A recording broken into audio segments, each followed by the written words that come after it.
Hello everyone out there in YouTube land. This is Phoenix Draconis, and this is Kaon Reviews.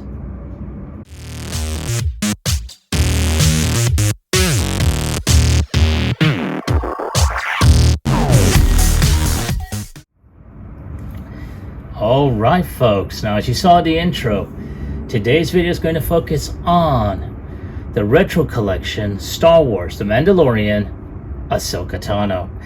And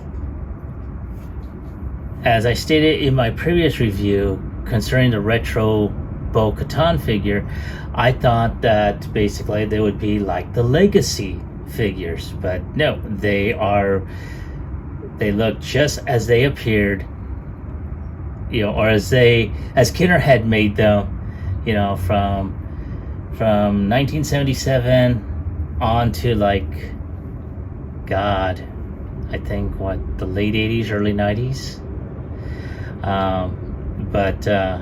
You know, very limited articulation, but they do have that good charm about them.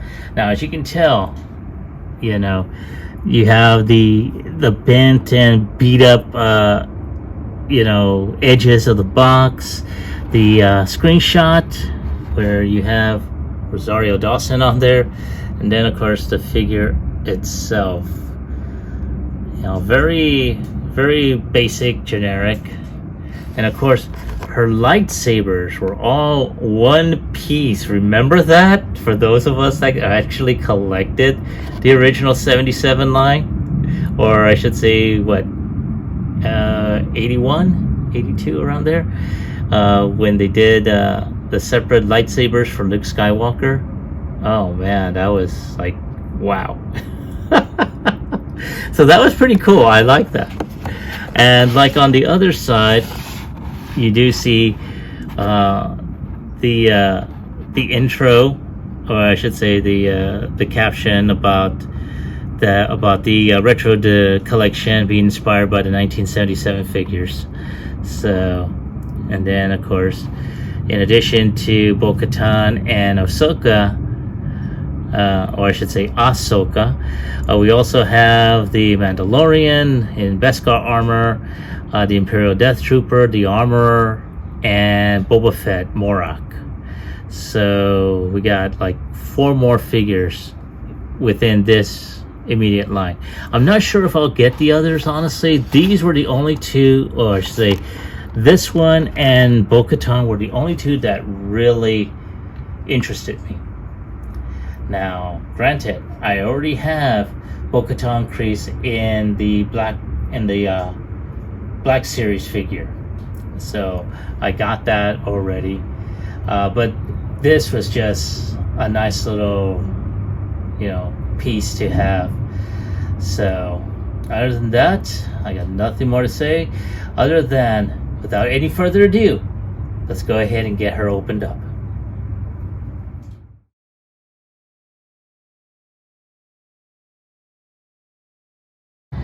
This brings back a whole hell of a lot of memories when, you know, when I was 7 or 8 and I had like a whole slew of the first round Star Wars figures, and you know, later on I had the Millennium Falcon and the X-Wing fighter, and wow, at the time, you know, just to be able to see them, you know, bend and well, just to pose them up as best as I can, that was like pretty awesome looking. Again, that is so bleeping awesome. Oh man. Now of course someone will probably ask me, especially some of my local friends, it's like, why would you do that? Why would you open them up? Because I can. You know, I play with my toys. What can I tell you? Anyway, now I'm gonna go ahead and bring her over so you can take a closer look at her face sculpt. There she is there. Not sure why it jumped like that. I think I was just focusing on the lightsaber. But, you know, you can tell she's got a basic looking face, you know. And, not too bad. I think they did with the bare minimum. The paint applications look really nice, especially on her head tails. And of course, they gave her basically this figure itself is what, as you saw in the packaging, is modeled after how she was portrayed or looked in the episode that she featured in The Mandalorian. So hence her costume is very baggy in certain areas.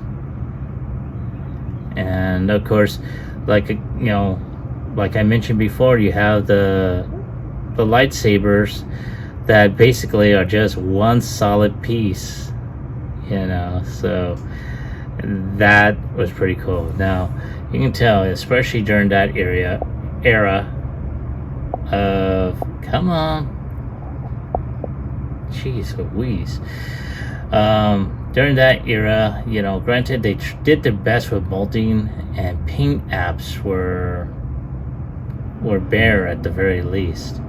So you do see some really good paint applications here and there, and along the shin guards on her boots, the sash around her belt,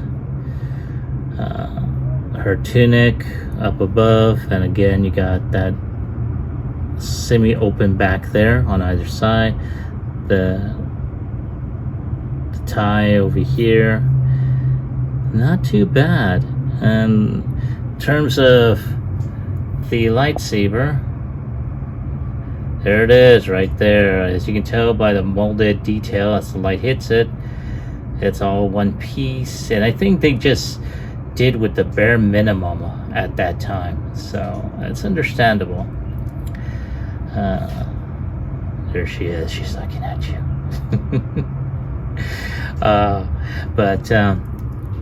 Other than the accessories, let's go ahead and take a look at her articulation now. She does, because of the back head tail, and come on, damn it,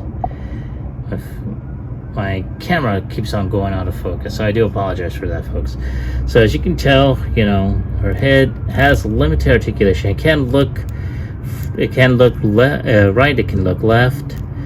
Her arms can go 360. Let me take off the lightsabers here, so it can just swing back and forth, same as the other one.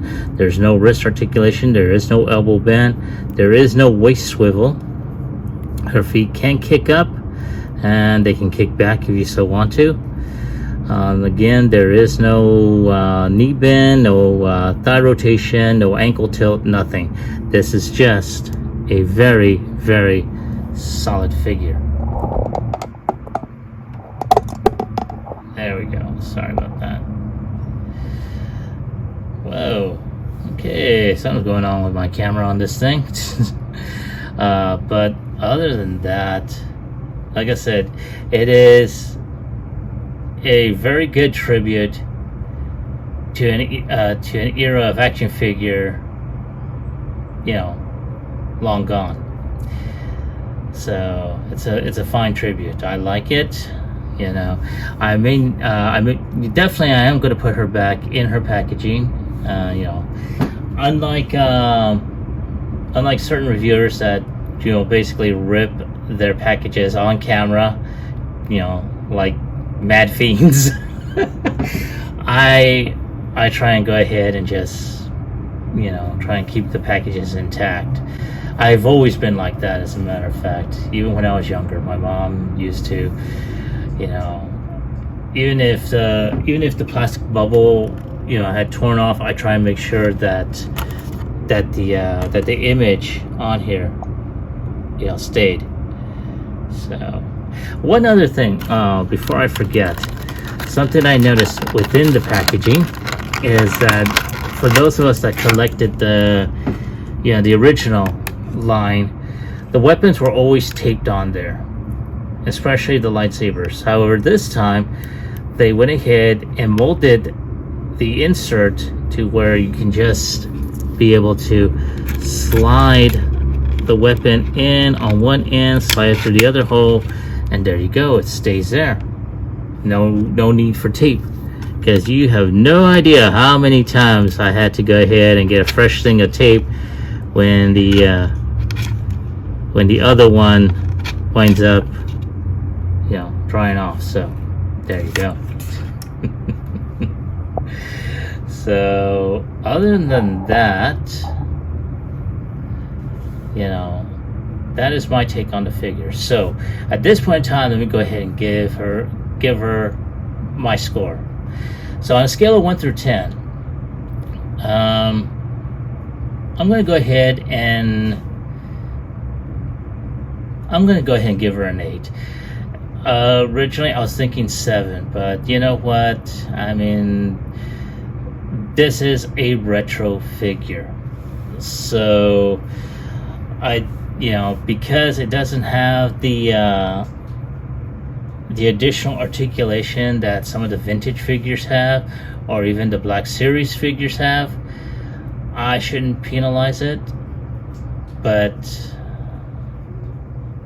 I think it's because of the lack of such articulation, that's why it's getting an 8 at the very most.